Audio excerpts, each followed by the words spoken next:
찬양한 대로 되어지는 기적의 역사가 저와 여러분들의 앞길에 펼쳐지기를 주님의 이름으로 축복합니다. 나는 주 안에서 항상 행복합니다.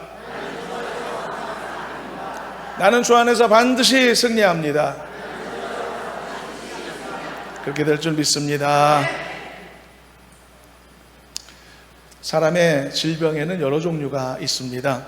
그 다양한 질병의 종류를 아주 단순하게 구분해 본다면요, 치유가 가능한 질병도 있고 치유가 불가능한 질병도 있다고 하겠습니다.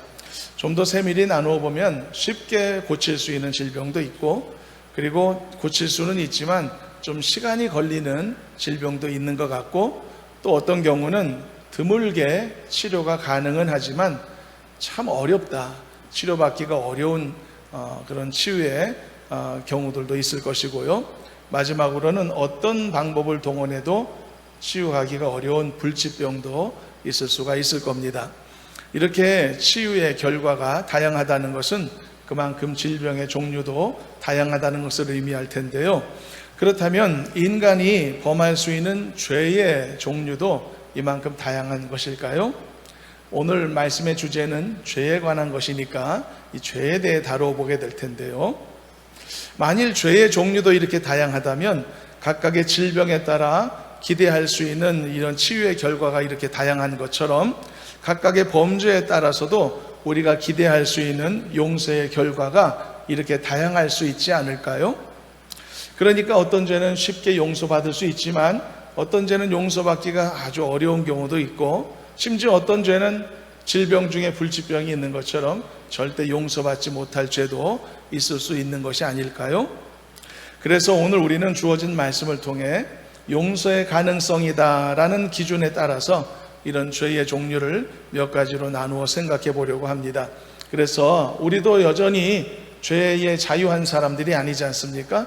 우리는 여전히 광야 같은 인생을 살고 있기에 죄에 대한 도전은 늘 우리에게 주어지는 문제이기 때문에, 그래서 범죄에 대한 경계심을 더욱 견고히 세우는 좋은 도전의 말씀이 되기를 기대하는 마음으로 말씀을 살펴보도록 하겠습니다.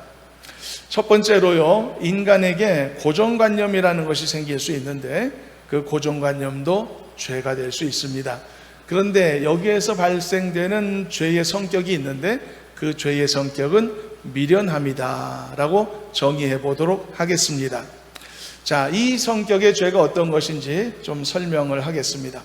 예를 들어서 과학을 하는 사람들에게 가장 경계해야 될 것이 있는데요, 그것은 검증되지 않은 가설을 미리 전제해 놓는 행위입니다. 가설을 미리 세워놓고 그리고 연구를 한다면 필연적으로 그 연구는 오류를 낳을 수밖에 없기 때문이죠. 이런 것들이 결국은 고정관념의 폐해라고 할 수 있습니다. 가설을 세운다는 것은 대놓고 고정관념을 갖겠다는 의미에 해당되는 것이니까요. 그래서 사람은 자신이 갖고 있는 고정관념을 깨지 않으면 아무리 지식이 많고 머리가 좋아도 그의 두뇌의 행위는 그의 고정관념 안에 갇힐 수밖에 없기 때문에 그 고정관념 밖에 있는 엄청난 세상을 발견할 수 없고 경험할 수 없게 되는 것입니다. 진화라고 하는 가설이 하나님과 멀어지고 싶은 이 세상의 인간의 반항심과 결합되어서 지난 한두 세기 만에 거대한 고정관념을 온 인류에게 덮어 씌웠던 것을 볼 수 있습니다. 그리고 이 고정관념은 인간에게 미련함을 제공해 왔죠. 그래서 수없이 많은 곳에서 발견될 수 있는 창조자의 존재의 가능성을 사람들이 귀를 닫고 눈을 감아버리게 되었던 것입니다. 그런 부분을 알아보기 위한 어떤 마음의 여지도 두지 않은 채 대부분의 과학자들이 훌륭하고 지적으로 대단하고 이 시대의 사람들도 과거 어느 때보다도 지혜롭고 많은 것을 알면서 사는 그런 명철한 사람들임에도 불구하고 그런 훌륭한 사람들이 오히려 과거의 그 어느 때보다도 창조자이신 하나님을 경험하지 못하고 있다는 것이죠. 마음을 닫고 한쪽으로만 생각하기로 결정하는 것이 얼마나 위험한 일인가, 그리고 스스로를 어리석음에 빠뜨리는 일인지는 아무리 강조해도 지나치지 않을 것입니다. 그래서 우리는 마음의 방향을 어느 쪽으로 정할지, 그리고 하나님이 어떤 방향으로 우리의 마음을 여실지 우리가 그것에 순종하며 귀 기울이며 나아가는 삶을 살아야만 하는 것입니다. 우리가 내 마음에 원하는 대로 방향을 정하는 것이 아니라 내가 선호하는 대로, 내가 좋아하는 대로 내 성향에 따라 마음의 방향을 결정하는 것이 아니라 하나님 우리에게 말씀을 통해 깨닫게 하시는 참된 진리를 향해 우리의 마음을 여는 가장 지혜로운 선택을 하는 우리가 되어야 할 줄로 믿습니다. 오늘 본문을 보면은요, 예수님께서 또 한 번 놀라운 기적을 펼치신 장면이 나오는데 한 귀신 들린 사람을 고치시고 그것을 통해 그가 가졌던 신체적 장애를 치유하신 사건이 그것입니다. 22절 본문을 먼저 한번 읽어보겠습니다. 22절 합독합니다. 그때에 귀신 들려 눈 멀고 말 못하는 사람을 데리고 왔거늘 예수께서 고쳐주심에 그 말 못하는 사람이 말하며 보게 된지라. 자, 이 현장에서 엄청난 주님의 치유의 역사가 나타났는데 이건 골방에서 이루어진 일이 아니라 많은 사람이 보았던 것인데요, 그 보았던 사람들 중에 두 부류로 반응을 정리해 볼 수 있습니다. 첫 번째는 이 기적을 보고 23절처럼 생각했던 사람들이 있었는데 23절로 읽어보도록 하겠습니다. 23절 말씀 읽어봅니다. 무리가 다 놀라 이르되 이는 다윗의 자손이 아니냐 하니. 어떤 사람들이 그렇게 생각했던 겁니다. 저분은 다윗의 자손이 아닌가? 엄청난 기적을 바라보며. 근데 여러분, 이 말은 평범한 말이 아닙니다. 유대인들에게 있어서 다윗의 자손은요, 그가 메시아가 아닐까라는 생각을 했다는 의미를 가집니다. 그렇다면 이건 놀라운 일이라고 할 수 있죠.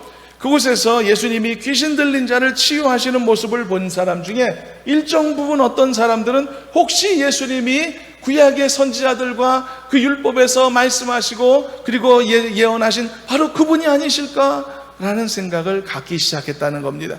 물론 그 생각이 구원자이신 메시아이신 예수님을 영접한 생각은 아니었지라도 단지 그것에 대해서 그래도 마음의 문을 조금씩 열어가고 가능성에 대해 생각하게 보기 시작했다는 의미가 되겠죠. 그렇습니다. 그 당시 상당수의 무리들은 그래도 적어도 그들이 가져왔던 예수님에 대한 고정관념을 깨뜨리기 시작했던 것이고, 과연 예수님이 어떤 분이신가를 진지하게 들여다볼 수 있는 그나마 열려진 마음을 갖기 시작했다는 뜻이죠. 그러나 여전히 그들에게 있어서 메시아에 대한 생각은 이런 초라한 행색의 시골 청년의 모습으로는 대비될 수가 없었던 것이죠. 그런 점에 있어서 그들은 여전히 예수님이 구원자, 메시아이심을 깨닫는 일에는 엄청난 장벽을 갖고 있었던 것입니다. 당시에도 바로 예수님에 대한, 메시아에 대한 이런 고정관념들이 존재했기 때문에 얼마나 많은 사람들이 예수님에 대해서 처음부터 아예 마음의 문을 닫게 되었는지 알 수 없는 것이죠. 그렇지만 그곳에 모여있던 무리들 중에 일부가 조금씩 이 고정관념을 깨뜨렸다는 사실. 자, 그렇다면 그 다음에는 어떤 사람들이 있습니까? 두 번째는요, 그곳에는 절대로 고정관념을 버리지 않고 고집부리는 사람들도 있었다는 사실을 볼 수 있습니다. 이어지는 24절을 읽어보도록 하겠습니다. 합독합니다. 바리새인들은 듣고 이르되 이가 귀신의 왕 바알세불을 힘입지 않고는 귀신을 쫓아내지 못하느니라 하거늘. 여러분, 모든 고정관념들이 다 무섭고 위험하지만 가장 깨뜨리기 위한 위험한 고정관념은 뭘 좀 안다고 하는 지식인들의 고정관념입니다. 얼마나 질긴지 모릅니다. 먼저 안다라고 하는 사람들의 생각을 바꾼다는 건 정말 어려운 일입니다. 바리새인들은 예수님 앞에서 귀신 들린 자가 고침받고 치유받는 장면을 똑똑히 목격했는데도 꿈쩍도 안 했던 거죠. 그리고 오히려 예수님의 행위 속에 잘못된 점을 발견하고자 했고 결국은 스스로 나름대로 흠집을 발견했던 것입니다. 그게 뭐였습니까? 예수님은 귀신의 왕을 힘입어 저렇게 귀신을 쫓아낸다라고 모함을 했던 것이죠. 여러분, 우리는 어떻습니까? 이미 예수님을 믿고 영접하여 거듭난 삶을 살고 있는 사람들이라면 그들이 얼마나 치우친 고정관념 속에서 미련함을 보이고 있는지 다 파악할 수 있는 사람들이 아닙니까? 왜냐하면 우리는 그 고정관념의 영역 밖에 지금 나와 있는 사람들이니까, 자유한 사람들이니까요. 그래서 그들처럼 미련하지 않기 때문이죠. 그렇지만 여러분, 그 영역이 혹시 바뀌게 된다면 나 자신에게도 그런 고정관념이 올 수 있다는 것을 알아야 되고, 따라서 나도 그 부분에 대하여 미련함을 가질 수도 있다는 사실도 인지하고 있어야만 합니다. 여러분 고정관념 없습니까? 여러분 가운데 치우친 생각이 없습니까? 누군가를 편애한다거나 누군가를 이유 없이 더 미워한다거나 이런 감정 없습니까? 우리는 다 그런 감정 속에 있거든요. 사람에 대한 고정관념, 직업에 대한 고정관념도 있을 수 있고, 그리고 인종에 대한 고정관념, 지역에 대한 고정관념도 있고, 세대에 대한 고정관념도 우리 가운데 있을 수 있단 말이죠. 그래서 우리는 이 잘못된 생각으로부터 자유함을 얻도록 기도할 수 있어야 합니다. 그래야만 우리가 좀 더 지혜로운 눈을 가지고 하나님의 뜻을 발견할 수 있고 주님이 기뻐하시는 길을 걸어갈 수 있기 때문인 것이죠.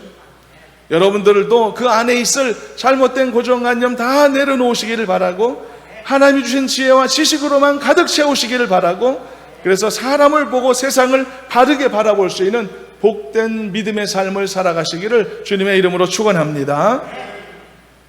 그래서 건강한 신체도 중요하고요, 건강한 믿음도 중요하지만 건강한 사고도 참 중요하지 않을 수 없는 것입니다. 그렇다면 이렇게 고정관념으로 인하여 발생되는 죄들은 어떤 성격을 가지고 있을까요? 앞에서 잠깐 언급했듯이 바로 미련함의 성격을 갖게 됩니다. 바로 고정관념, 편파적 생각은 미련함을 낳는다는 것이죠. 그렇다면 이런 성격의 죄는 용서받을 수 있는 죄일까요? 용서받지 못할 죄일까요? 오늘 말씀의 주제와도 같은 것이죠. 중요한 질문인데요, 다행히도 이런 종류의 죄는 용서받을 수 있는 죄로 분류할 수 있겠습니다. 미련함도 죄는 맞습니다. 그러나 악한 의도를 가진 적극적 형태의 죄는 아니라서 하나님의 긍휼하심의 은혜를 따라 용서받을 길이 없지는 않은 것이죠. 베드로가 예수님과 함께 했을 때 놀라운 신앙 고백을 해 큰 칭찬받았던 적이 있었죠. 예수님께서 베드로에게 너는 나를 누구라고 하느냐라고 질문하셨을 때 베드로가 대답했죠. 주는 그리스도시요 살아계신 하나님의 아들입니다. 예수님이 기뻐하시며 네가 복되다, 그걸 알게 한 것은 사람이 아니라 하나님이시다라고 말씀하셨죠. 그런데 바로 그 직후 그 자리에서 베드로는 예수님에게 사탄아 물러가라라는 책망을 받았었습니다. 이유가 뭐였죠? 예수님이 십자가에 달리실 것을 이제 말씀하셨는데 십자가에 달리지 마시라고 매달려 붙잡았던 베드로였기 때문이죠. 이건 예수님의 구속의 사역을 방해하는 방해자가 되었다는 뜻이 아닙니까? 그런데 만일 베드로가 심각한 이 죄를 알고서 했다면 베드로도 용서받을 수 없었을지 모릅니다. 그렇지만 그나마 다행히도 베드로는 자기가 한 말이 무슨 의미인지 모르고 그 일을 했던 것이죠. 그랬었기 때문에 감사하게도 용서받을 수 있었고, 그리고 잠깐의 해프닝으로 넘어갈 수 있었단 말입니다. 이처럼 인간의 미련함으로 인해 발생하는 죄는 분명히 용서받을 기회가 있는 것입니다. 그렇다고 해서 미련함을 벗어내지 않으려고 하면 안 됩니다. 이런 죄를 가볍게 여겨서는 안 되죠. 치유가 가능한 병이라고 해서 함부로 병 걸리려고 하는 것이 미련한 것인 것처럼, 그러므로 여러분 모든 종류의 옳지 않은 생각, 치우친 고정관념을 다 내려놓고 여러분들의 마음과 심령이 완전하게 순결함으로 새로움을 입게 되시기를 바라고요. 그래서 건강한 눈, 맑은 정신, 복음의 말씀을 통해 온전하고 깨끗한 순수한 영혼을 갖추어서 각자의 삶에서 하나님의 역사하심을 힘있게 이루어가는 우리 모두가 되기를 주님의 이름으로 축원합니다. 두 번째는요, 충분히 알고 이해했으면서도 복음을 받아들이지 않는 죄가 있는데 이것으로 인해 발생하는 죄의 성격은 완고함이라고 표현할 수 있겠습니다. 앞에서는 미련함의 성격이었고 이번에는 완고함의 성격입니다. 당시 예수님을 거부했던 바리새인들은 고정관념으로 인한 미련함도 있었지만은 동시에 충분히 알고 이해할 수 있는 사람임에도 애써 거부했던 완고함의 죄도 있었던 겁니다. 바리새인들은 예수님이 보여주신 놀라운 기적을 경험했죠. 그러면서도 나쁜 말로 모함하지 않았습니까? 이건 무지함이나 미련함으로 설명할 수 있을까요? 아닌 것입니다. 복음서를 기록한 마태도요, 그 사람이 귀신 들림에서 이 장애를 가진 사람이었음에도 이 치유함을 입은 것을 귀신 들림의 역사였다라고 분명하게 마태복음에서 말하고 있고, 그 장소에 있었던 바리새인들도 역시 동일한 것으로 이해하고 있었음을 우리가 볼 수 있는 것이죠. 그런데도 불구하고 그들은 그 사건에 나쁜 의미를 부여하였단 말이죠. 이것은요, 현실을 인정하려 하지 않는 아주 완고한 자들의 몸부림이었습니다. 어떤 경우는요, 진실과 거짓이 드러났음에도 불구하고 내 마음을 바꾸지 않는 완고한 사람도 있습니다. 보통 일반적으로는 참과 거짓이 드러났으면 내 생각을 고쳐 먹어야 되는데, 내 미련한 생각을 바꿔야 되는데, 근데 미련함에다 완고함까지 갖춘 사람은 참된 것이 드러났음에도 불구하고 내 생각을 수용하지 않으려는 그런 경우들도 없지 않는 것을 보지 않습니까? 그게 완고함의 죄인 것입니다. 바리새인들이 그랬던 것이죠. 그래서 예수님은 그들의 그 억지스러움과 완고함에 대한 어리석음을 드러내시기 위해 다음과 같이 말씀하셨습니다. 25절, 26절도 읽어보도록 하겠습니다. 합독합니다. 예수께서 그들의 생각을 아시고 이르시되 스스로 분쟁하는 나라마다 황폐하여질 것이요 스스로 분쟁하는 동네나 집마다 서지 못하리라. 만일 사탄이 사탄을 쫓아내면 스스로 분쟁하는 것이니 그리하고야 어떻게 그의 나라가 서겠느냐. 바리새인들의 억지 주장에 예수님이 반박하신 내용은 이런 내용이었습니다. 쉽게 말하면 같은 편이 어떻게 같은 편 쫓아내겠냐, 그런 일이 있을 수 있냐? 라고 말씀하신 거죠. 우리 상식으로는 그런 일은 일어나지 않지 않습니까? 그래서 예수님이 귀신의 왕의 힘을 빌려 귀신을 쫓아냈다는 그들의 주장은 상식적으로도 안 맞다고 설명하신 것이죠. 그러면서 반대로 또 어떻게 설명하셨냐? 그렇다면 진짜 예수님이 정말로 귀신을 쫓아내신 게 맞다면 그것은 무엇을 의미하겠느냐라고 질문하셨던 겁니다. 이것도 우리 상식선상에서 얼마든지 이해할 수 있는 부분이죠. 여러분, 쫓아낸 자는 승리자이죠. 쫓겨난 자는 패배자죠. 상식에 속합니다. 쫓아낸 자는 쫓겨난 자보다 강한 자이고, 그리고 쫓겨난 자는 쫓아낸 자 앞에서 굴복당한 존재가 되겠죠. 이것도 상식에 속하죠. 이 논리를 갖고 예수님은 그들에게 반문하셨던 겁니다. 즉, 또 쫓아낸 자가 승리자라면 누가 승리자겠느냐는 것입니다. 바로 예수님이 승리자시라는 거죠. 그리고 쫓겨난 자가 패배자라면 누가 패배자이겠냐는 것입니다. 29절을 한번 읽어보도록 하겠습니다. 예수님이 이런 설명하셨는데 읽어봅니다.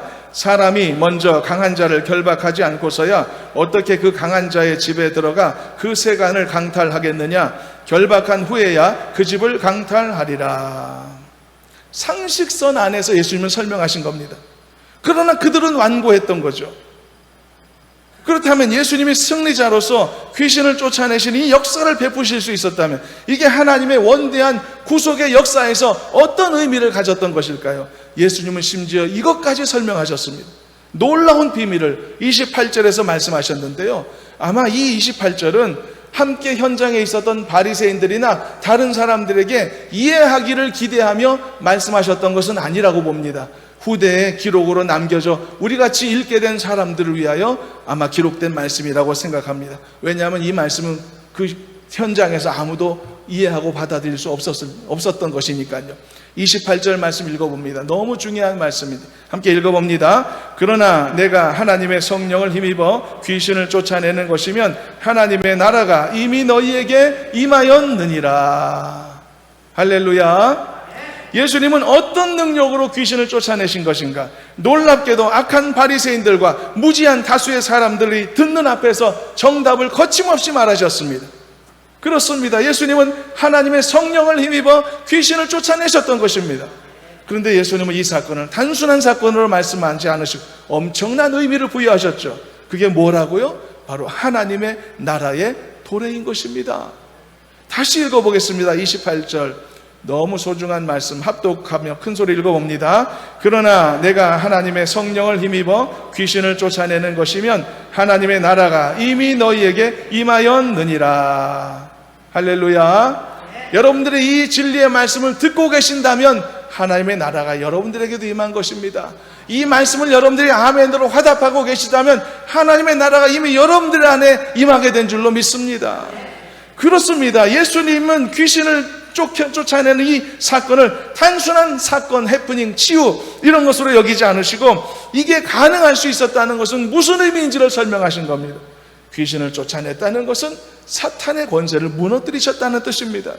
그리고 세상의 권세를 잡은 사탄을 무너뜨리셨다는 것은 곧 이 땅에 하나님의 나라가 도래했음을 의미한다는 뜻입니다. 왜냐하면 승리하지 않았으면 쫓아낼 수 없는 것이니까요. 결박하지 않았으면 굴복시킬 수 없는 것이니까요. 그러므로 예수님은 이 성령의 능력으로 귀신을 쫓아내셨고 그것이 곧 예수님이 사탄을 무너뜨리신 증거고 따라서 이 땅에 하나님의 나라가 임하였다라고 선포하셨던 겁니다. 여러분 그렇습니다. 예수님이 행하신 모든 능력은 결국은 악한 세상을 이기시고 죄악을 이기시게 되었다는 놀라운 움직일 수 없는 증거라는 것을 잊지 않았으면 좋겠습니다. 예수님은 죽음에서 일어나셨죠. 무덤을 깨치시고 부활하셨지 않습니까? 그가 죄의 형벌을 이기셨다는 증거이며 영원한 생명을 우리에게도 펼쳐주셨다는 놀라운 증거가 아니겠습니까? 예수님의 이 치유의 역사 속에 보십시오. 이토록 엄청난 하늘의 비밀이 담겨져 있는데 만일 고정관념의 미련함 때문에 만일 시인하지 않는 그 완고함 때문에 이 놀라운 하나님의 나라를 내 안에 힘입지 못한다면 얼마나 안타까운 일이겠느냐는 것이죠. 당시 완고했던 바리새인들에게 바로 이런 안타까운 일이 발생하고 있었던 것입니다. 사랑하는 여러분, 승리하신 예수님을 더 깊이 의지하는 여러분 되시기를 축복합니다. 승리자와 함께 거하면 나도 승리자가 되는 것입니다. 정복자와 함께 거하면 나도 정복자의 권세를 갖는 것입니다. 주님 외에는 세상을 이길 힘과 권세가 없다는 것을 기억하시고 더 열심히 주님만 의지하는 우리가 되었으면 좋겠습니다. 얼마든지 사탄을 이기고 극복할 권세가 성도에게 있음을 잊지 마시길 바랍니다. 두려워하지 마시길 바랍니다. 믿음으로 의지하여 힘있게 이기고 승리하는 우리가 되시기를 소망합니다. 자, 그렇다면 또 같은 질문, 이 완고함으로 인한 죄는 용서받을 수 있는 죄일까요? 용서받을 수 없는 죄일까요? 질병 중에는요, 치료가 불가능하진 않지만 참 어려운 질병도 있죠. 치료받기가 참 어렵다. 마찬가지로 이 완고함으로 발생하는 죄는요, 용서받을 길이 없지는 않습니다. 그러나 용서를 받으려면요, 단단히 마음 먹어야만 하는 것입니다. 왜냐하면 인간의 모든 죄는 어떻게 용서받죠? 자기 부인을 통해서 용서받거든요. 자기 부인의 과정을 반드시 거친단 말이죠. 그런데 이런 고집세고 이런 완고한 사람이 자기 부인의 과정을 겪는다는 것은 훨씬 더 어려운 일이기 때문입니다. 자기 부인이란 결국 무엇이죠? 나 자신의 죄인됨을 인정하고 뉘우치는 것이죠. 그리고 회개하는 것을 말합니다. 그게 자기 부인이죠. 첫 번째 죄였던 미련함의 죄는 자기 부인이 쉽습니다. 비교적 어렵지 않습니다. 미련함, 몰라서 그랬으니까, 고정관념 때문에 잘못 생각해서 그랬으니까. 그래서 회개할 때 이렇게 회개하죠. 하나님, 제가 잘못했어요. 제가 몰랐어요. 제가 미련해서 그랬어요. 본래 뜻은 그게 아니었어요. 하나님 아시잖아요. 하나님 용서해 주세요. 내가 몰랐어요. 용서를 구하기도 쉽습니다. 덜 고통스럽다는 거죠. 그러나 완고함으로 인해 갖게 된 죄의 경우에는 자기 부인의 과정이 고통스러울 수밖에 없습니다. 훨씬 더 그 자기 부인을 철저하게 요구받을 수밖에 없는 것입니다. 제대로 회개하지 않으면 용서받기 어렵다는 뜻이죠. 왜냐하면 이 경우는, 완고함의 경우는 아닌 줄 아는데도 내 고집을 가지고 지금까지 억지로 반대의 길을 걸어왔기 때문입니다. 그렇기 때문에 이런 사람이 이 회개하고 돌이킴을 경험한다는 것은 얼마나 많은 검증이 필요하겠습니까? 그러나 중요한 것은 그래도 용서받을 길은 있다. 길이 막힌 것은 아니다. 방법이 없는 것은 아니라는 것이죠. 사도 바울 같은 사람은 예수님을 만나 변화되기 전에 얼마나 완고한 사람이었습니까?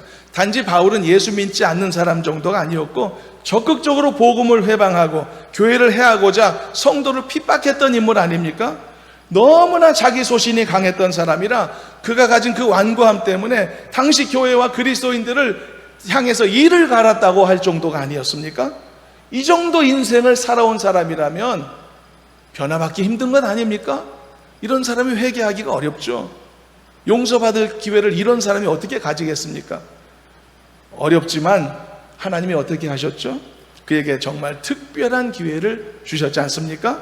그 미련함에다 완고하기까지 했던 바울이 다메섹으로 가는 길에 예수님을 만나고 그 길에서 완전히 무너지지 않았습니까? 당시에 이 바울 같은 사람, 미련한 데다 완고한 사람을 무너뜨리기 위해 예수님이 사용하신 특별한 방법이 있었는데 여러분 아십니까? 어떤 방법을 쓰셨죠? 일시적으로 그의 앞을 보지 못하게 만드셨지 않습니까?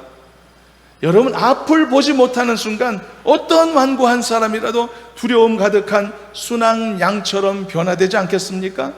그래서 그 완고했던 바울도 이런 특단의 방법을 사용하셔서 이런 과정을 통해 완전히 무너지게 됐고, 그래서 변화받고 죄 용서받을 수 있었던 것이죠. 불가능한 것은 아닙니다. 그러나 바울 같은 사람이 변화된다는 것은 굉장히 고통스러운 과정을 거쳐야만 용서가 가능하다는 이 사실을 통해서 우리는 죄에 대한 경계심을 좀 더 높게 가졌으면 좋겠습니다. 그것이 이 말씀을 우리가 함께 살펴보는 이유와 목적이기도 한 것입니다.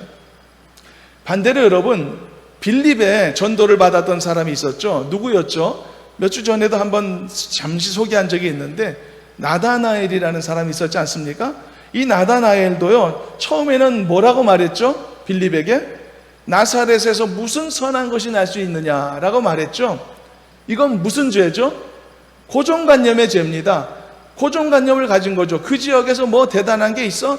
고정관념으로 미련한 말을 했죠. 미련함의 죄였죠. 그렇지만 빌립이 뭐라고 말했죠? 그런 나다나엘을 향해서 그래도 와서 보라, 와 보라 라고 권면하지 않았습니까? 그런데 그 권면했을 때 나다나엘이 어떻게 했죠? 빌립을 따라갔습니다. 그래서 예수님을 만났죠. 나다나엘은 그럼 어떤 사람입니까? 미련한 사람은 분명했지만 완고하지는 않았던 거죠. 감사하게도 미련한 사람이긴 했어요. 그러나 완고함에 죄를 짓지는 않았던 거죠. 그래서 무난하게 그는 예수님을 만나 변화될 수 있었던 것입니다. 저는 우리 모두가 이런 미련함의 죄에서 벗어나기를 소망하고 완고함의 모든 가능성에서도 벗어나는 은혜가 있기를 소망합니다. 그래서 우리 모두가 모든 죄로부터 아주 강한 그런 내성을 갖춘 성도가 되기를 저는 소망합니다. 그래서 험한 세상에 여러분 흩어져 살더라도 누구도 걱정하지 않고 저도 걱정하지 않고 하나님도 안심하며 여러분들 세상에 파송하실 수 있을 만한 그런 든든하고 견고하고 믿음직한 하나님의 사람들이 되기를 주님의 이름으로 축원합니다. 근데 여러분, 이 세상에 용서받지 못할 죄가 있을까요? 용서받지 못할 죄가 있다라고 말하고 있는 것이 오늘 살펴보게 될 마지막 부분입니다.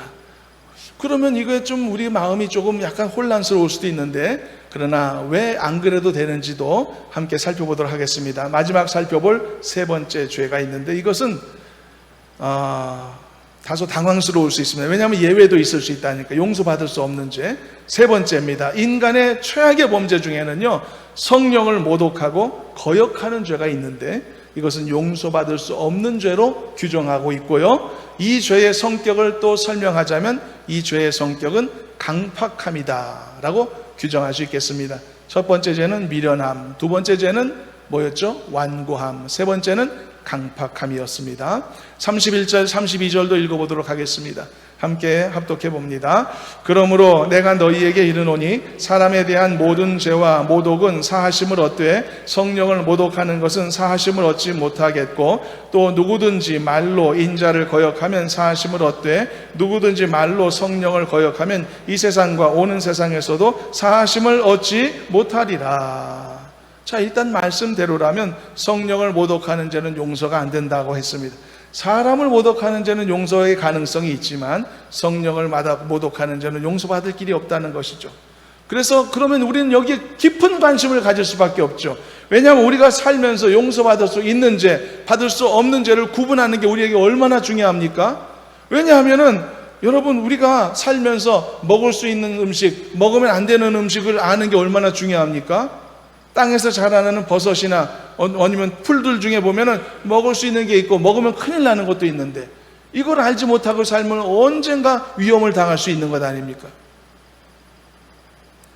그렇다면 용서받을 수 없다라고 하신 성령을 모독하는 죄란 어떤 의미를 말하는 것일까? 31절 말씀만 놓고 보면 이런 정도의 설명은 가능한데요, 바로 성령 모독죄는 사람 모독죄와 구분되어 있다는 정도입니다. 쉽게 구분하면 이런 것이죠. 사람이 지을 수 있는 죄들 중에는 사람을 상대하는 죄, 그 하나님을 상대하는 죄가 있다는 것이죠. 사람을 상대하는 죄는 용서받을 수 있다는 겁니다. 예를 들어 살인죄, 강도, 도둑질, 미워하는 것, 그리고 무시하는 것, 저주하는 것까지도 용서받을 수 있다는 거죠. 그런데 이런 죄들조차도 용서가 가능하지만, 그런데 십자가의 권세를 의지하여 회개하면 가능하지만, 그러나 이런 죄의 대상이 사람이 아니라 하나님일 경우에는, 성령 하나님일 경우에는 불가능할 수 있다는 거죠. 그렇다면 성령을 향한 죄란 무슨 죄를 말하는 것일까? 그리고 왜 굳이 성부 하나님도 아니고 성자 하나님도 아니고 왜 성령 하나님이라고 말씀하셨을까? 여러분, 삼위일체 하나님 중에서 성령 하나님은 인간의 구원이 실제로 이루어지고 완성되기까지 모든 과정에서 역사하시는 하나님을 의미합니다. 그래서 성령이 말씀을 깨닫게 해주시는 것이 성령님이시고요, 성령이 내 안에 내주하시는 것도 성령님이시고요, 성령이 나와 같은 성도가 성화의 과정을 걷도록 매일매일 동행하시는 것도 성령님이시단 말이죠. 그렇기 때문에 성령 하나님에 대한 노골적인 모욕이라 한다는 것은 결국은 곧 인간의 구원의 길에 대한 모든 것에 대한 완벽한 부정을 의미하는 뜻을 담고 있는 것이죠. 그래서 성령을 모독하는 행위 속에는 십자가를 모독하는 행위도 포함되는 것이고, 성령의 능력을 거부하는 행위도 포함되는 것이고, 하나님을 저주하는 행위까지 다 포함되는 것이어서 인간의 구원의 여정을 부인하고 내던지는 모든 종류의 행위와 죄악을 통칭하는 것으로 말할 수 있는 것입니다. 그래서 만일 그게 성령을 모독하는 죄라면 구원받을 수 없는 것이죠. 구원의 길을 부인하는데, 구원의 능력을 부정하는데 어떻게 구원받습니까? 어떻게 치유받습니까? 히브리서 6장 4절에서 6절을 참고로 빨리 읽어보도록 하겠습니다. 함께 읽어봅니다. 한번 빛을 받고 하늘의 은사를 맛보고 성령에 참여한 바 되고 하나님의 선한 말씀과 내세의 능력을 맛보고도 타락한 자들은 다시 새롭게 하여 회개하게 할 수 없나니 이는 그들이 하나님의 아들을 다시 십자가에 못 박아 드러내놓고 욕되게 함이니라. 여러분, 법정에서 증인이 위증하는 경우가 있지 않습니까? 위증의 사례를 한번 비유로 들어보겠습니다. 첫 번째 위증은요, 몰라서 위증하는 경우가 있습니다. 착각해서 난 그렇게 알았어요 해서 위증하는 경우가 있고요, 두 번째는 다 알면서도 위증하는 경우가 있는데, 근데 그 경우는 예를 들어 자신이 하는 그 위증의 행위가 옳다고 생각하는 거예요. 내가 이렇게 거짓으로 증거하고 하는 게 내 상황에 내가 옳다라고 생각해서 자기 소신 때문에, 그 완고한 고집 때문에 위증하는 경우가 있고요, 세 번째는 상황도 완전히 파악하고 있고 내가 위증을 하는 행위가 불의한 것도 잘 알고 있으며 내가 위증을 할 때 무고한 사람을 파멸에 이를 수 있다는 것도 잘 알고 있는데, 그런데도 더러운 마음으로 위증을 하는 경우가 있단 말이죠. 같은 위증이지만 상황이 아주 다른 것이죠. 몰라서 한 위증은 미련함이 죄인 겁니다. 그러나 위증인 줄 알면서 어리석은 자기 확신에 쌓여서 위증하는 고집을 버리지 않는 행위는 완고함의 죄가 있는 것이죠. 그러나 자기 말이 위증인들도 알고 나쁜 짓인 줄도 알지만 내가 미워하는 자를 파멸하기 위한 목적으로 했던 위증의 행위라면 그는 강팍함의 죄악이며 사악함의 죄라서 용서받을 수 없게 되는 것입니다. 방금 읽은 히브리서 말씀이 이런 죄를 말씀한 것이죠. 말씀의 체험도 했죠, 은사의 체험도 했죠, 성령의 체험도 했으면서 또다시 타락했다면 이건 몰라서 죄 지은 거 아니다는 거죠. 이거는 잘못해서 죄 지은 것도 아니고 완고한 고집 때문에 죄 지은 것도 아니라는 거죠. 정면으로 반박하고 정면으로 하나님 앞에 도전하는 그런 너무나 유력한, 너무나 고의적인 범죄라는 것이죠. 강팍함과 사악함의 범죄. 이래서 이것은 노골적으로 성령을 회방한 범죄라는 것입니다. 이렇게 예수님은 인간의 죄 중에서 용서받을 죄도 있는 반면 용서받을 수 없는 죄도 있다라고 분명히 교훈하셨던 것입니다. 자, 그렇다면 결론으로요, 여러분, 그러면 우리가 어떤 마음 자세를 취해야 될까요?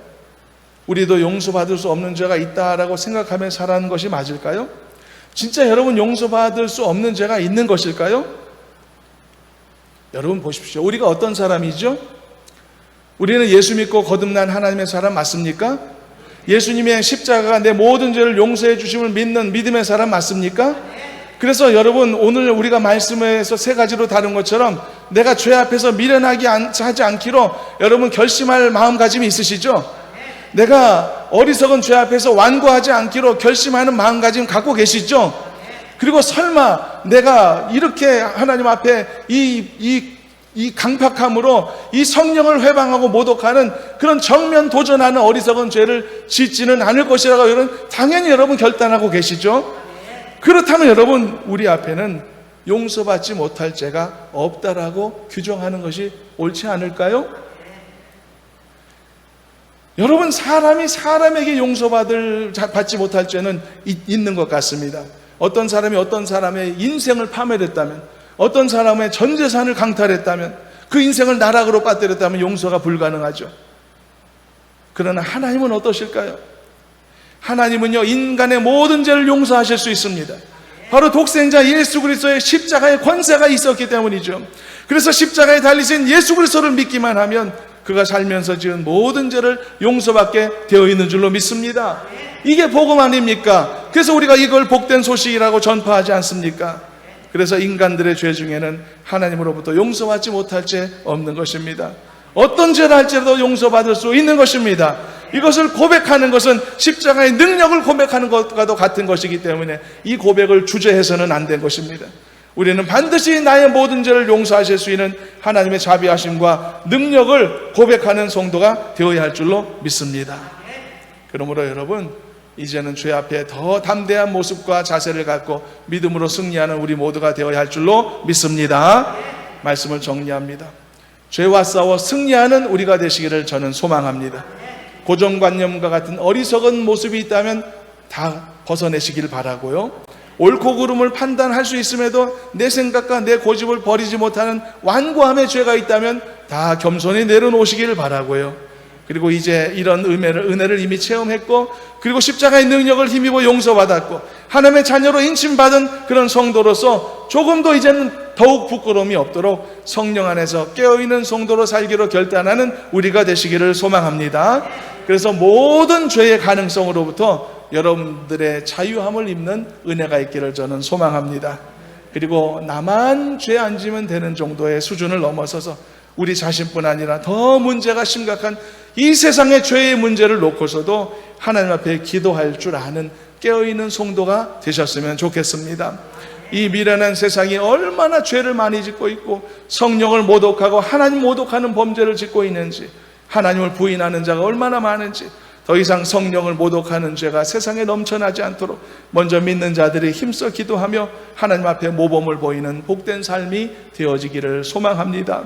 오늘도 믿지 않는 형제 자매들을 위해, 믿지 않는 세상을 향해서 깨어서 기도하는 의인의 한 사람의 몫을 지혜롭게 감당하는 우리 모두가 되기를 주님의 이름으로 축원합니다. 하나님 아버지, 저희들을 죄로서 죄악으로부터 구원해 주시고 하나님의 자녀로 인쳐주시며 놀라운 치유와 용서와 회복의 은혜를 베풀어 주셨음을 감사합니다. 그 사랑을 기억하고 잊지 않게 하여 주시옵시고, 그러나 우리가 여전히 이 세상에서 광야 같은 삶을 살아야 함을 알게 하여 주셔서 여전히 경성하고 깨어서 죄와 이겨 항상 지혜롭게 승리하는 저희들이 되도록 도와주시옵소서. 예수님의 이름으로 기도하옵나이다. 아멘.